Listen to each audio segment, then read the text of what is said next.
In today's video, I'll show you how to connect Outlook Mail to Todoist, so the emails piling up in your inbox can turn into real, trackable tasks instead of getting buried. It takes about a minute, and you only set it up once.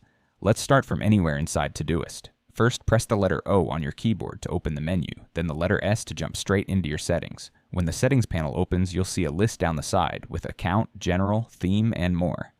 Go ahead and click Integrations. This is the home for every connection Todoist can make with the other tools you already use every day. At the top, you'll see 3 tabs: Installed, Browse, and Developer. Click the Browse tab. This opens the full gallery of available integrations, a long alphabetical list of apps that plug straight into Todoist. Scroll until you find Outlook Mail, then click it to open its page. This is Microsoft's email service, and this is where the two tools shake hands.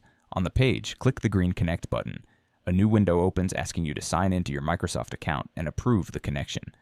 Sign in, then approve. Todoist never sees your password. It only gets permission to turn the emails you choose into tasks. Once it's linked, the payoff is simple. From inside Outlook, you can take any email and send it to Todoist as a task, with a link straight back to the original message. No more copying subject lines by hand. No more losing the one reply you owed someone. That's the whole setup.